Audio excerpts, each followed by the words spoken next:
necessarily have a set formation where you know exactly who's going to be playing, and not even have a set formation. He's gone consistently between a 4-2-3-1 and a 3-4-3. So yeah, a player who is definitely going to be in contention for Ballon d'Ors in the future.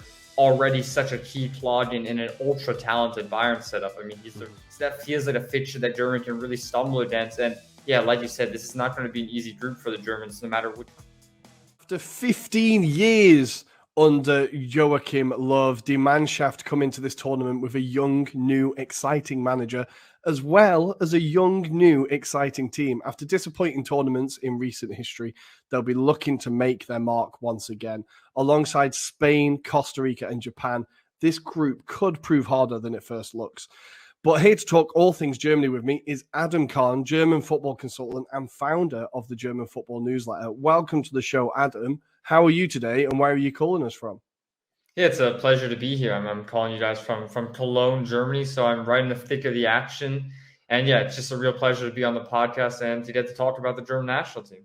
Very nice. There's only one person who comes to mind when I think about Cologne. I'm an Arsenal fan, so it has to be Lucas Podolski, right? I absolutely love that guy. I know he's like a cult hero in that city, right? Yeah, I mean, it doesn't really get bigger hero in Cologne than Lucas Podolski. I mean, just to stay on Podolski for a second in Cologne, right? I mean, he's transcended beyond the football sense at this point. He has his own Döner shop in Cologne, his own ice cream shop in Cologne. So yeah, it doesn't get bigger than Lucas Podolski. And for the German national team, I think they'll be hoping that some of the players in this squad can take to the World Cup like he did in 2006. Mm-hmm. This World Cup. His international record is insane for Germany as well. Yep. Always a massively underrated player, I think, and one of the best left feet in the game of all time, I'm going to say. But Adam, welcome to the show, and we're going to be talking about Die Mannschaft. And the first question is going to be, how did Germany get to Qatar? How comfortable was it? How uncomfortable was it? Yeah, I mean, Europe is never really the qualification that you see in the other continents, like Africa or South America or even Asia, where really one defeat can mess up your entire campaign. But I mean, we saw in Europe how there was a couple of difficult groups. You see the likes of Croatia, Russia, Slovakia, Slovenia, a really tight group where only one side automatically qualifies, or Switzerland and Italy together in one group. And yeah, Germany definitely got fortunate in this sense. They had a group with North Macedonia, Romania, Armenia, Iceland, and Liechtenstein. So Germany were really the favorites in this one. You really could not have hoped for an easier draw. And yeah, bar one defeat to North Macedonia on match day 3, Germany were really the side that you'd expect in this group, coming out on top, 9 wins from 9 matches, bar that one defeat. And yeah, comfortable qualification in the end. Nice. Well, North Macedonia, of course, where I currently am in Milan, it's still a dirty word to be talking about North Macedonia. They do not like talking about it. So I think Germany, and for the new manager, like Hansi Flick, right, it's a big test for him. Did he manage to stamp his new authority on the team? Is there a clear shift from Joachim Low? Yeah, it's a really interesting question because, okay, on the one hand, you're almost happy that you get this simple World Cup qualification group. On the other hand, you're not really getting the tests that can really show you where this Hansi Flick national team stands. And that's something we've got a better sense of in the Nations League. And it's arguably undone the Germans a bit that they haven't had the level of fixtures that some of these other nations have had. You've seen in the Nations League how Germany have routinely drawn against other nations. Draws to Italy, to England, to Hungary, a defeat to Hungary as well. So the nations where you'd really see Germany having a true World Cup test against, that's where they've fallen a little bit flat. And you still see Hansi Flick's side just weeks ahead of the tournament now, not necessarily have a set formation where you know exactly who's going to be playing, and not even have a set formation. He's gone consistently between a 4-2-3-1 and a 3-4-3. So yeah, still a lot of question marks hanging ahead of this German national team with, like I said, just mere days to go. And do you think it's why do you think that is, that he's not been able to settle on a system? Do you think that's kind of down to him, or is it the opposition, or like why do you think he's not quite found that team yet? I think it's a couple of factors. I think the biggest one is obviously how skewed national team pools can be. It's not like a club side where you say, okay, we don't have a top solid right back, then we go out in the transfer market and we buy a solid right back. For Germany, they don't have a fullback on the right that is necessarily top quality. So they've had to mix and match in quite a few different formations to kind of get the best out of a problematic position.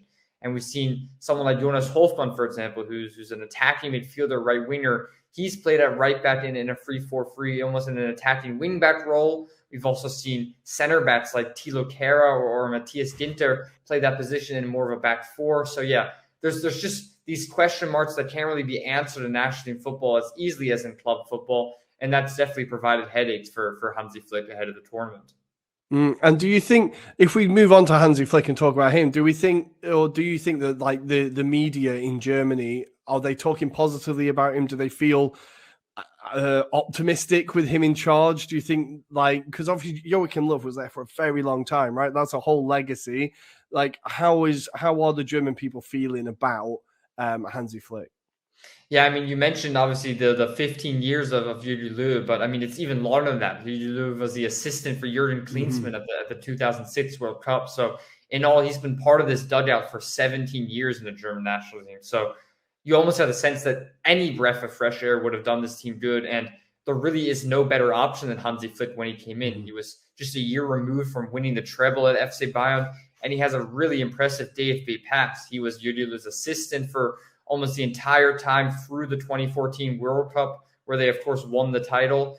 And then when Hansi Flick eventually stepped down as assistant coach after the 2014 World Cup, that's when the things kind of went downhill for the German national team. So he was credited with a lot of the success, almost the tactical intelligence under Jürgen Löw. And yeah, I think the German national team, the German press are firmly behind this manager. Unlike, I imagine, where you are sitting with Gareth Southgate at England, this is a nation united behind their manager. Yeah, we definitely. You know how the English love arguing before a tournament. We're never happy, no matter who it is. But I think, like, obviously watching Hansi Flick's Bayern Munich was unbelievable. Like, and he's obviously an incredibly exciting manager. It would be great to see him take this Germany team forward, because in past tournaments they towards the end of Love there was some disappointing performances. So hopefully he can push them back to where they belong. But within the squad, I think another big factor here, of course, is probably more than any other nation in the world right now, Germany does have a huge contingent of one club players, right? Bayern Munich, even Spain, for example, where we saw in the past Barcelona and Madrid contingent, even they are slowly moving away from this dependence, versus Germany is still firmly entrenched with Bayern players. So having a manager who has that recent history with such a big part of the squad can really only do them good. That's a very good point. That's a very good point. There is a lot of Bayern players in there. There is a lot. So we're talking about the squad. Obviously, we know the big names like Manuel Neuer and Thomas Muller, who are definitely going to be there, right?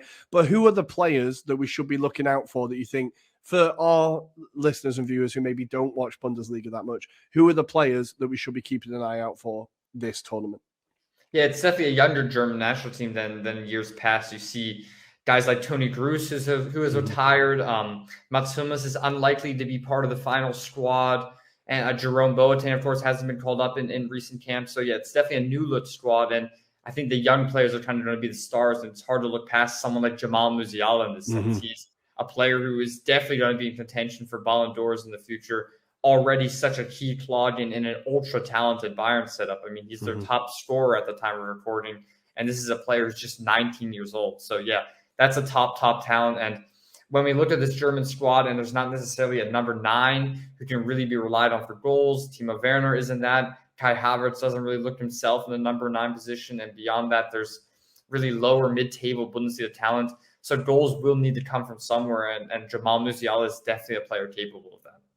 Nice. Another player who there's an argument between England and Germany there. Every time I watch him, I wish he had picked England. What a special player that kid is. Yeah, I think anybody listening to this recording should just go ahead and watch the highlights of the latest Germany-England UEFA Nations League match. This, just how talented Musiala is. Just a true masterclass from a teenager, right? It's crazy to say it, but he is just a teenager.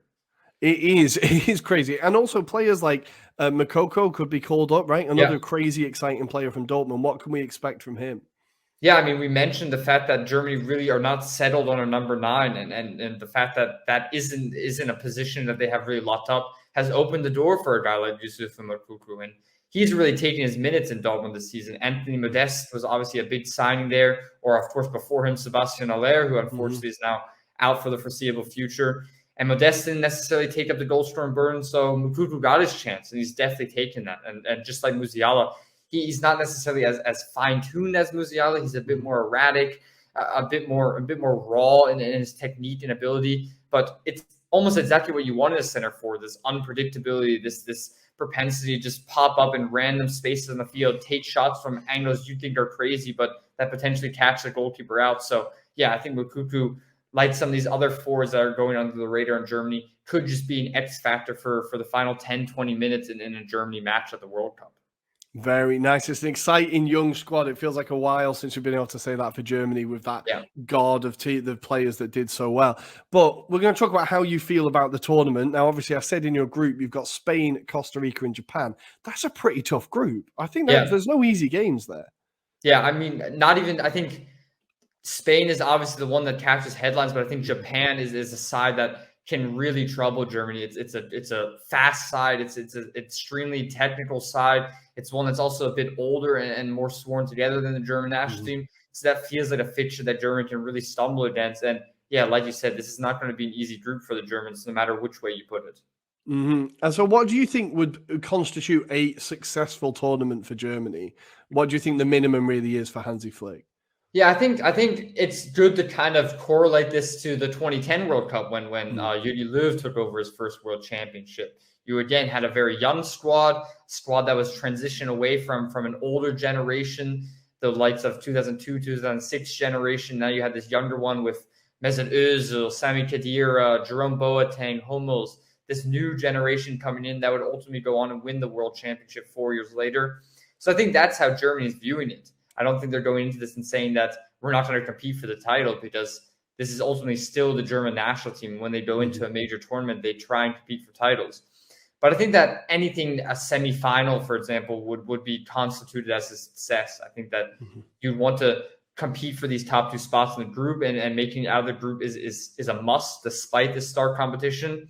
Then you say, okay, if we make it on first place, then we should have the quality to beat a side in second place that finished in their group. And then you get into the realms of territory where you're saying, okay, we need to beat one big side, another big side to have a successful tournament.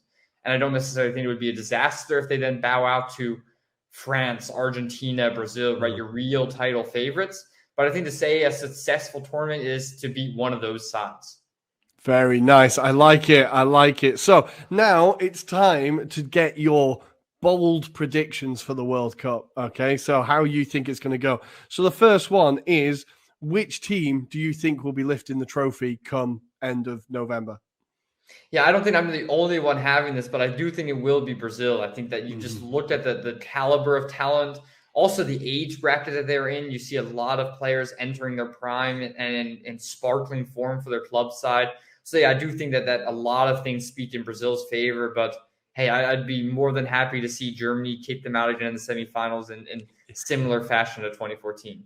We can hope. We can hope. That game's still, honestly, gobsmacked when that was happening. Yeah. Next, okay, which player do you think will be the top scorer of the tournament? Who'll get the golden boot? I think, again, it's obviously a difficult one. I think that in the past, you think that a lot of goals will ultimately get you the top score, but in the past World Cups, it's been, 4 or 5 goals really that end up winning it. So a lot of the times it's ultimately a player that runs away with it a bit in the group stage, has one sparkling hat trick of a game. But I still, just for the caliber of talent we're talking about and his ability to perform in these top stages in the past, I would go for Leo Messi. I think that he has all the credentials you need for a top goal scorer. And yeah, he's on a bit of a form run in Paris right now. He is getting ready for this tournament. He is getting so ready for this tournament. Okay, which team do you think is the dark horse? Which team is going to surprise people? I didn't necessarily take this question as one that meant a title dark horse, but as one that would surprise people. I have Canada, actually. I think that there's nice. A really high level of talent there. You look at the likes of Alphonso Davies, arguably the best left back in the world right now. Jonathan David, definitively a top 10 striker in the world. Tejan Buchanan, another really talented player for Club Brugge, who are unbeaten in the Champions League group stages right now. So yeah, there's a lot of talent that is going under the radar right now. And specifically the fact that this is going to be the first World Cup since 1986, you'll really see a nation united behind this side. And if we're talking about a team that is going into the World Cup with no pressure, unlike an England, unlike a France, unlike even a Germany, it's a Canada that can really go in there, upset the sides, or if they don't win a game, then hey, it's still their first World Cup in 36 years and they've lost nothing in the process. Yeah, no, I'm really excited about this Canada team. I'm really excited about them. I think they are going to surprise a lot of people in that group. Nice. Next one, the player of the tournament. Who do you think is going to get the player of the tournament? I think the player of the tournament, like the top goal scorer, is also a very tricky equation. I think that Leo Messi is obviously one that you have to put in there. I think that like we said with top scorer, if you think back on the big moments in a World Cup, it seems like Leo Messi's name always is around those. But seeing as I had Brazil as winning the title, I'd have to go with Neymar then. And I think that I'm not necessarily the biggest fan of Neymar. Also, always the antics on the pitch seem to rub me the wrong way on occasion. But like we said with Messi, his form for PSG is sparkling right now. And he's a player that if Brazil go far, he's definitely the one to take home that accolade. Beautiful. And last question, Adam, where do you think Germany will get? Not your heart, your head. Where do you think Germany will finish? I think Germany's going to finish in the quarterfinals. I think that they're going to make it out of the group, not without a stumble. I think that they're oddly extremely how would I say this? My extremely specific prediction would be that they beat Spain, they tie or lose to Japan, and then they beat Costa Rica, make it out of the group, and then I think they will make it through the first knockout stage, and then against really one of your top title contenders, they'll go out with a 1-goal difference. Your France's, your Argentina's, your Brazil's. I think that they just don't have enough quality, or not quality, but big game experience perhaps to master those final rounds of the tournament. But hey, I'm open for everything, and I'm more than happy to be eating my words in a month's time. Very nice. Adam, thank you for coming on. I really enjoyed that. For our viewers and listeners, where can they find you on social media? Where can they keep up with your work?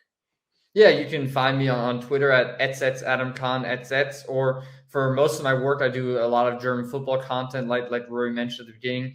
You can find that on Substack at the German Football Weekly. If you just type in the German Football Weekly at Substack, you can find a weekly newsletter just highlighting content from the Bundesliga, Bundesliga 2, German national team, coming out every Friday. So yeah, that's where you can find all my content. Beautiful. Thank you, Adam. And we will be in touch during the World Cup. So you can jump on for another 5-10 minutes and talk all things Germany. I really enjoyed it. Perfect. Guys, listeners, viewers, please don't forget to like, subscribe so you can keep up with all of our World Cup preview videos. We're aiming for all 32 teams. Can we do it? It is very, very ambitious. Fingers crossed we'll get there. So thanks, guys, and we will see you next time.